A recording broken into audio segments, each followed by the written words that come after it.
Hey, I just wanted to check in with you guys and go over a few things as we're starting to really sort of get into creating our portfolios. We've spent a few weeks looking at ourselves and doing 3D and 2D portraits. So hopefully that will actually help you start to narrow down what it is that you're passionate about, kind of who you are, and what you want to explore in this next phase.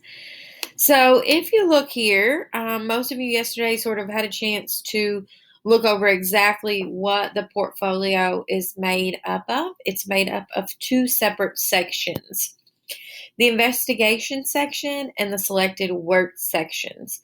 Now, the selected work section used to be a little bit more important because this is when we actually mailed off five of your favorite works of art.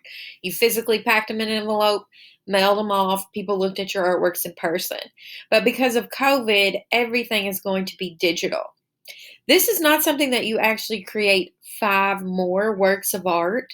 These are just your five favorite that are also included in the investigation overview. So these are just your top five favorites. Hopefully you looked over the examples there and got a feel for kind of what they're looking for.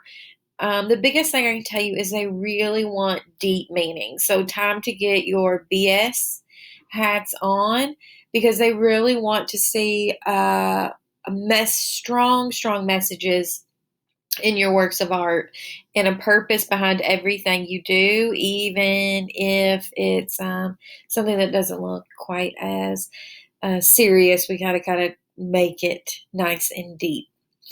And what you're going to start to do today is really sort of dive in to developing your investigation topic.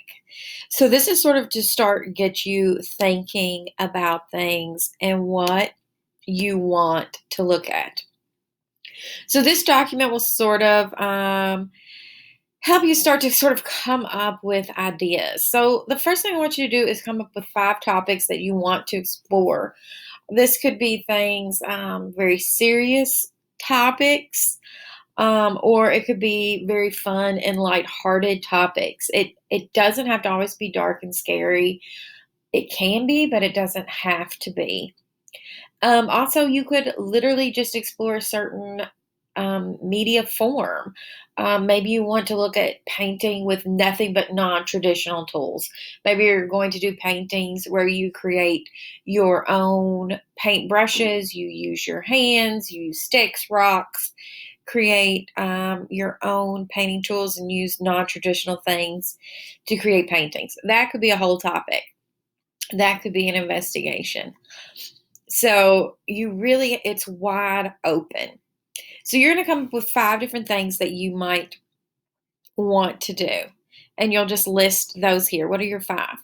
Then for each one of the five, you're going to answer these four questions. Just go ahead and clearly and simply state the central idea of it, your goals and objectives, your media and technique, and your journey. Sort of what do you kind of hope to explore during this? Because they want to see growth and change. They want to see you start at point A and end at point Z. So already go ahead and sort of start to think about, if you start with one issue, how could you end up somewhere else? But also know as you start to work on this, that's going to sort of happen naturally as well. Also included, I did, for years I've said I'm going to do my own AP portfolio. This is the year I am going to do it. So I listed five things: abandoned spaces, teaching, hands, visual puns, and narrative quilts. And I also thought of another one. I've always wanted to illustrate a children's book. So I also want to use that as my sixth one. I want to do a children's book. And so maybe that is what I will do for my 2D design portfolio here. Oh, also, I just want to add real quick, that is something that we will look at and deal with later to see what portfolio you should really submit. If you fit into a drawing or a design portfolio category, and we'll look at that later. So just give me your ideas and what you want to do, and we'll decide which one that works for with you. When you're doing this, it's fine if it's just random thoughts. If you bullet list this, if you write stream of consciousness, just get your ideas down. It's okay if it's a jumbled mess at this point. Just make sure when you're thinking about your 5 sort of top things that you want to do, make sure that they're personally relevant to you. Make sure it's something that you can actually do.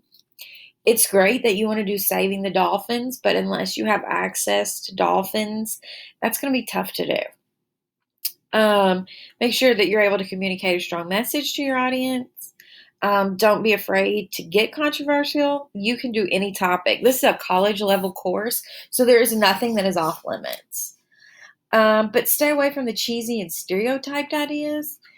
I will tell you this, mental illness is a tough one. It is done over and over and over again, and to come up with new stuff is tough.